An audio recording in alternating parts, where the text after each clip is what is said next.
তো এবারে আমরা যে টুলটা নিয়ে আলোচনা করব তা হচ্ছে শেপ হোল্ডার টুল, পাশাপাশি পাথফাইন্ডার। তো এটা ইলাস্ট্রেটরের আর কি মানে গ্রাফিক্সের খুবই ইম্পর্টেন্ট দুইটা মানে টপিক।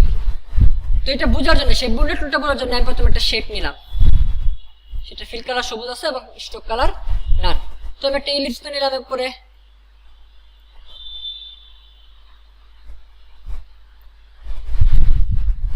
এটা কালার দিলাম লাল কালার। এখন যদি আমি কোনো কারণে চাই এই দুইটা শেপই আমি এক করে দিতে, অর্থাৎ এই পুরো দুইটা আমার যে আমি রেক্টেঙ্গুলার এবং ইলিপস টুলটা নিলাম দুইটাই আমার এক শেপ হয়ে যাবে, তাহলে আমি সবগুলোকে সিলেক্ট করতে হবে। শেপ বোল্ডের নামটা শোনার সাথে সাথে মনে হয় মানে এরকম কিছু একটা মনে হয় যে এটা হয়তো শেপ তৈরি করে, এমন একটা কিছু। শিফট এম দিলেও কিন্তু শেপ বোল্ডের টুলটা আসে। তো এই শেপ বোল্ডের টুলটা নিলাম এবং এই যে দেখেন এই শেপ বোল্ডটা সিলেক্ট থাকা অবস্থায় যখন শেপ বোল্ডের টুলটা আনবো তখন কিন্তু এখানে মানে একটা ঝাপসা হয়ে যাবে, একটা ঝিরঝির একটা ভাব আসবে, অর্থাৎ এটা সিলেক্ট হয়েছে। তো এরপরে যখন এটা আমি ড্র্যাগ করব দেখেন পুরাটুক কিন্তু আমার এক শেপে পরিণত হয়ে গেছে, অর্থাৎ আমি এখানে যে ইলিপসটা নিয়েছিলাম এবং এখানে রেক্টেঙ্গুলারটা নিয়েছিলাম দুইটাই আমার এক শেপ পরিণত হয়েছে। তো এর পাশাপাশি যদি আমি চাই যে কোনো একটা শেপ কেটে ফেলতে, মানে আমি জাস্ট আমার শেপ বোল্ডার দিয়ে এই অংশটুকু কেটে ফেলতে চাই, আমার রেক্টেঙ্গুলার টুলে শুধু এই অংশটুকু, তাহলে এটাও কিন্তু শেপ বোল্ডার টুলে করতে পারি, কিন্তু তখন আমার অল্টার ধরতে হবে। আমরা যখন অল্টার প্রেস করব দেখবেন এখানে কার্সরের নিচে একটা মাইনাস চিহ্ন আসছে, এর মানে হচ্ছে এটা কেটে দিবে। তো আমি এই মাইনাস চিহ্ন থাকা অবস্থায় বা অল্টার ধরা অবস্থায় যখন আমি ক্লিক করে এই বৃত্তটাকে যখন কেটে দিব, প্লাস মানে পুরোটুক বৃত্তটা মানে যখন পুরোটুক কেটে দিব তখন ভিতরের যে ইলিপসের অংশটুকু ছিল সেটাও কিন্তু কেটে যাবে, অর্থাৎ ইলিপসটা এরকম হয়ে যাবে। এখানে একটা আমার যে সার্কেলটা ছিল সেটাও আমি কেটে ফেললাম। মূলত শেপ বোল্ডের কাজ এটাই, এই সেম কাজটাই কিন্তু পাথফাইন্ডারও করে। পাথফাইন্ডার শেপ বোল্ডের কাজ কাছাকাছি। যেমন আমি দেখাই, এখানে আমি দুইটা সার্কেল নিলাম, তারপর পাথফাইন্ডারটা কিন্তু আমার কোনো টুলে আসবে না, সেটা আমার হচ্ছে পাথফাইন্ডার মূলত হচ্ছে প্যানেল। তো এটা আমার উইন্ডো থেকে আনতে হবে, উইন্ডো থেকে প্যানেল নামে একটা প্যানেল না পাথফাইন্ডার নামে একটা অপশন আসবে। তোমরা দেখতে পাচ্ছ এখানে পাথফাইন্ডার নামে একটা অপশন আছে, শিফট কন্ট্রোল প্লাস F9 চাপলেও কিন্তু এটা আসে। F9 বলতে মানে ফাংশন কি F9 পাথফাইন্ডার নাম। তো এখানে কিন্তু আমার একটা পাথফাইন্ডার আসছে। আমরা তো ইউনিট এবং ডিভাইড এই দুইটা মূলত আমার সবচেয়ে বেশি লাগে আমার ইলাস্ট্রেটরে। তো আমরা এই টিউটোরিয়ালের কাছে আমরা এখন দেখব। তো এই দুইটা শেপ আমরা সিলেক্ট করলাম, তারপর যখন ইউনিট নামে একটা যে এই যে এখানে মাউসটা নিলেই দেখেন ইউনিটটাকে যখন ক্লিক করলাম আমার দুইটা কিন্তু শেপ, অর্থাৎ সেই শেপ বোল্ডের কাজটাই করছে জাস্ট একটা ক্লিকের মাধ্যমে।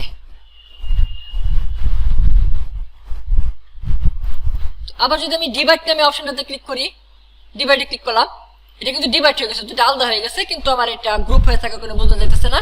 আমি রাইটে ক্লিক করে আনগ্রুপ করলাম, এই যে দেখেন সবগুলো কিন্তু আলাদা হয়ে আছে, অর্থাৎ সেম কাজটা কিন্তু পাথফাইন্ডারও করছে, অর্থাৎ শেপ বোল্ডার আর পাথফাইন্ডার কিন্তু একই কাজ করছে। তো শেপ বোল্ডার যদি আমরা ভালো করে বুঝতে পারি তাহলে হয়তো আমরা অনেক লোগোর কাজ, যে একটা মানে ক্রিটিক্যাল লোগোর কাজগুলো করতে পারবো।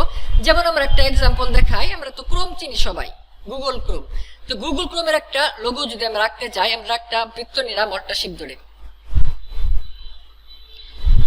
তো আপনার কাছে মনে হতে পারে বৃত্তটা একটু চাপটা, কিন্তু ট্রান্সফর্মে যান, দেখেন আমার হাইট ওয়েট কিন্তু সমান, এই যে 2.2639 হাইট ওয়েট সমান। এটা হয়তো আমার ডিসপ্লের কোনো সমস্যার কারণে এরকম দেখাইতেছে, কিন্তু ওইটা মানে আপনাদের পিসিতে একদম মানে সমান দেখাবে উপরে নিচে। তো এইটাকে আমি এর উপরে আমি এটা এখন ফিল কালারটা আমি নান করে দিলাম, আমি স্ট্রোক কালার দিয়ে রাখলাম কালো।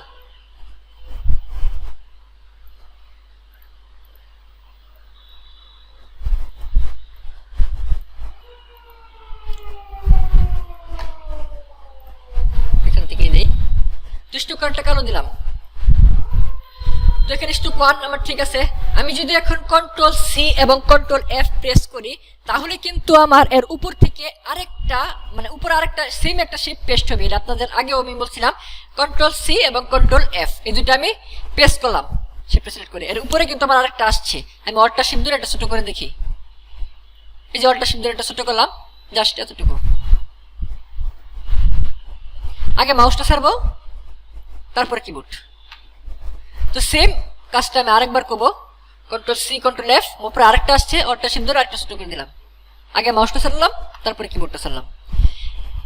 এখন দেখেন একটা লাইন টুল নিব, আর লাইন টুলটা অবশ্যই আমি এই মাঝখানের যে শেপটা আছে এই বরাবর নিব, একদম মাঝামাঝি বরাবর। মাঝামাঝি আনার পরে দেখবেন এখানে একটা এন কোণ নামে একটা অপশন আসবে, আর একটা ছোট একটা বক্সের মতো দেখাবে, অর্থাৎ এই লাইন বরাবর সে মিশে গেছে। তো এইখানে আমি অল্ট শিফটে ধরে এটা ড্রাগ করলাম, মানে একটা লাইন ড্রাগ করলাম। আর লাইনটা আঁকার সময় অবশ্যই দেখবেন আপনার স্ট্রোক কালার কালো আছে কিনা এবং ফিল কালার নান আছে কিনা। তো আমার স্ট্রোক কালার কালো আছে এবং ফিল কালার নান আছে। আমি একটা ড্রাগ করলাম, একটা লাইন আঁকলাম, আর লাইনটা অবশ্যই সার্কেলের বাইরে চলে যেতে হবে, না হলে কিন্তু সেই বোল্ডের কাজটা হবে না। তো এরপরে যে আমি পূর্বে যে রোটেটের কাজটা করছিলাম সেম কাজটা আরেকবার করব। এটা সিলেক্ট করে আমি একটা রুলার আনলাম, এই যে কন্ট্রোল আর দিলে কিন্তু একটা রুলার আসে দেখেন, আবার কন্ট্রোল আর দিলে ক্লোজ হয়, কন্ট্রোল আর দিলে রুলার আসে। তো রুলার থেকে আমি একদম এই সংখ্যাগুলো যাচ্ছে এখান থেকে ড্রাগ করে এই মাঝখানে বরাবর সেন্টার যখন দেখাইলো ছাড়ে দিলাম। আবার শেপটাকে সিলেক্ট করে এটা আমি করতেছি যাতে আমার সেন্টারটা বুঝতে পারি। দুই পাশ দিয়ে আমি একটা রুলার আনলাম দুইটা। এখন দেখেন আমার কিন্তু এই রুলারগুলো কিন্তু এগুলো গাইড আসছে আমার, মানে এগুলো আমার কোনো প্রিন্ট হবে না বা কোনো কাজে হবে না, কাজে আসবে না, কিন্তু আমার গাইড হিসেবে আসে। তবে গাইডগুলো আমার পরে সময় পরবর্তীতে সমস্যা করতে পারে, তাই আমি এখানে right click plus log guide দিয়ে রাখবো। লক গাইড দিয়ে রাখলে আর কি আমার এটা সিলেক্ট হবে না, অর্থাৎ কোনো সমস্যা করবে না, সেটা আমার গাইডটা আর কি মানে আমি ঠিকঠাক মতো ব্যবহার করতে পারবো। তো আমি এই লাইনটাকে সিলেক্ট করলাম, সিলেক্ট করার পরে পূর্বের মতো রোটেট টুল নিয়ে এই অল্টার বরাবর এখানে ক্লিক করলাম। এখানে অল্টার ধরে ক্লিক করার মানে কি এই জায়গায় সে সেন্টার তৈরি করবে, এই জায়গায় বরাবর সে মানে লাইনগুলা ঘুরবে। তো আমি 360 ভাগ 3 দিলাম। 3 দেওয়ার কারণ হচ্ছে ক্রমের মাঝে তো ভাগ 3টা হবে, কপি দিলাম। ভুলেও অবশ্যই এখানে ওপি দিবেন না, কপি দিবেন। তারপরে কন্ট্রোল ডি।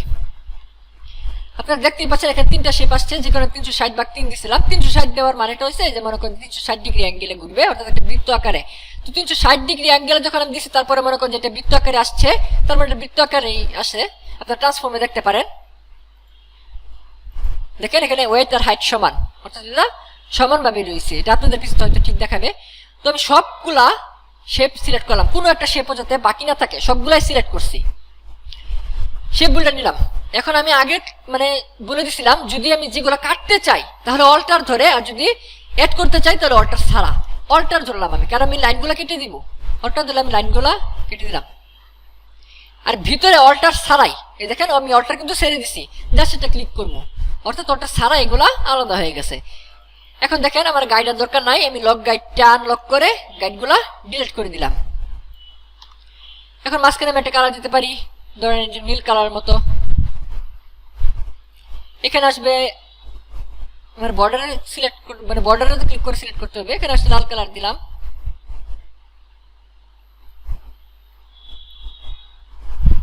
তারপর এখানে সবুজ কালার দিলাম এবং এখানে হলুদ কালারটা দিলাম, অর্থাৎ ক্রমে আর কি যে কালারটা থাকে। তারপরে দেখেন একটু খেয়াল করে দেখেন এগুলোর মাঝখানে কিন্তু কালো কালো দাগ। আপনারা বুঝতেই পারছেন এটা কি কারণে আসছে, সেটা হয়েছে আমি আমার স্ট্রোক গুলা অন রাখছিলাম। তো আমি সবগুলা যদি সিলেক্ট করে স্ট্রোকটা অফ করে দেই অবশ্যই তাহলে আমার কালো দাগগুলো চলে যাবে। তো এমনি আর কি আমরা একটা ক্রমের লোগো তৈরি করলাম শেপ বুল্ডার টুলের সাহায্যে। শেপ বুল্ডার তাহলে আমরা এই শেপ বুল্ডার টুলের সাহায্যে ক্রমের লোগোটা তৈরি সহ না আরো বিভিন্ন ধরনের কাজ করতে পারবো। সেই বুল্ডার খুবই একটা মানে গুরুত্বপূর্ণ একটা টুল। যেমন আমি আরেকটা জিনিস দেখাই, এই যে একটা শেপ আছে আর একটা শেপ আছে, তো এই দুটো শেপের ধরে যদি আমরা মনে করেন যে শেপ বুল্ডার টুল দিয়ে মনে করেন যে এরকম ভাবে মানে এটার সাথে আর ওটা এক লাগিয়ে দিলাম, মানে অল্টার ধরে না কিছু ছাড়াই, অল্টার না ধরলে বুঝবেন যে একটা কার্সর নিচে একটা প্লাস চিহ্ন আসবে। এই দেখেন দুইটা শেপ কিন্তু এক হয়ে গেছে। অর্থাৎ আমরা ভাঙ্গা শেপ যদি জোড়া লাগাইতে চাই, একদম সহজভাবে বলা যায় ভাঙ্গা শেপ যদি জোড়া লাগাইতে চাই তাহলে সেটা শেপ বুল্ডারের দ্বারাই সম্ভব। তো একটা এরকম ক্রমের লোগোর মতো আরো বিভিন্ন ধরনের লোগো আমরা বানাইতে পারি। আমরা একটা মানে গুগলের যে লোগোটা আছে সেটাও বানাতে পারি এটা দিয়ে। যেমন একটা অল্টার শিপ দিয়ে একটা মানে ক্লিপস নিলাম, এটা কন্ট্রোল সি কন্ট্রোল এফ, উপরে কিন্তু আরেকটা আসছে, এটা ছোট করে দিলাম আরেকটু। এখন দেখেন এই ইলিপসটা সিলেক্ট করে আর মাঝখান বরাবর দুটা রুলার আনলাম আমি আমার পরের কাজে যাতে বোঝার সুবিধার্থে,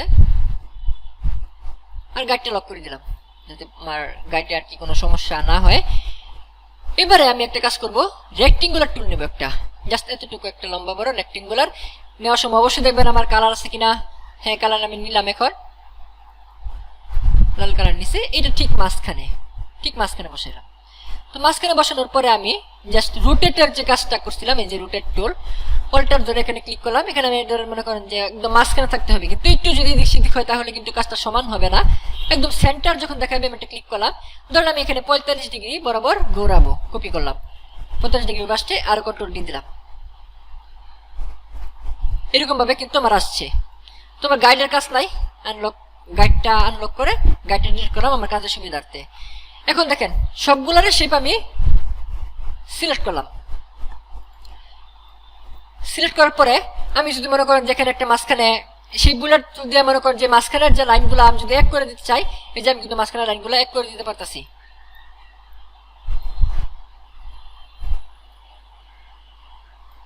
সরি, খেয়াল রাখতে হবে যাতে অন্য কোনো শেপে যাতে ক্লিক না লাগে, একদম মানে যেটুকু চাই আমি ঠিক ওইটুকুই যাতে আমার ওই পর্যন্তই আমার কালারটা আসে। এইগুলা কিন্তু আমার এখন আলাদা ডিলিট করা যাবে সবগুলা।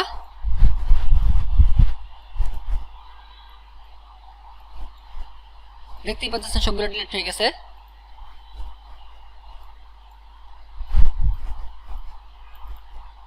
এটা আর কি একটা ইংলিশে সি এর মতো আসছে। এই বরাবর যদি আমি এটা আরেকটা লাইন নাকি, এই যে দেখেন একটা লাইন নিয়ে দেখাই, শুধু একটা লাইন নিলাম, বা প্রথমে যদি একটা লাইন নিতেন তবুও হয়তো। তো এখন আমি একটা মানে আমি বিস্তারিত ভাবে বুঝাইতে আমি আর কি শিপবোর্ডের কাজটা রেক্টেঙ্গুলার দিয়ে করছি। তো এখানে একটা লাইন নিলাম, লাইন নেওয়ার পরে আবার মনে করেন যে রোটেট টুল দিয়ে অল্টার দিয়ে একদম মাঝখানে আবার সেম কাজটাই করবো। অবশ্যই মাঝখানে থাকতে হবে। এটা কপি 45 ডিগ্রিতে copy, control D, control D. এখন দেখেন আমি কিন্তু চাইলে এই লাইনগুলো বরাবর আবার মানে এই শেপগুলোকে আমি ভাগ করে ফেলতে পারি। যেমন শেপগুলোর আমি অল্টার ধরে বাকি লাইনগুলো কেটে দিতেছি, এই যে সবগুলাই কেটে দিতেছি যেগুলো আমার অবাঞ্ছিত দরকার নাই। এই দুটাকে আমি এক শেপে এনে ফেললাম, আবার সেম এই দুটাকে এক শেপে আনলাম, এই দুটাকে মনে করেন যে আমি এক শেপে আনলাম, এটাকে মনে করেন যে এক শেপে থাকলো। তো এখানে যদি আমি একটা রেক্টেঙ্গুলার রেখে দেই ছোট করে একটা মাঝখান বরাবর, তো দেখেন এটা কিন্তু আমার অনেকটা গুগলের যে লোগোটা আছে ওইরকম ভাবে হয়েছে। এই দুইটার আমি একটা শেপ একই শেপে, অথবা এই শেপটা কিন্তু ওই যে মানে শেপবোর্ডের যে কাজটা আমি একটু আগে বলছিলাম যে পাথফাইন্ডারও একই কাজ করে। তো পাথফাইন্ডার আমি এটা দেখাই, এই শেপটা প্লাস এই শেপটা আমি দুটো শেপ সিলেক্ট করলাম, পাথফাইন্ডার মনে করেন ইউনিট করে দিলাম। দেখতেই পাচ্ছেন যে দুটো এক হয়ে গেছে। তো এমনি আর কি আমরা গুগলের যে লোগোটা আছে এমনি বানাতে পারি।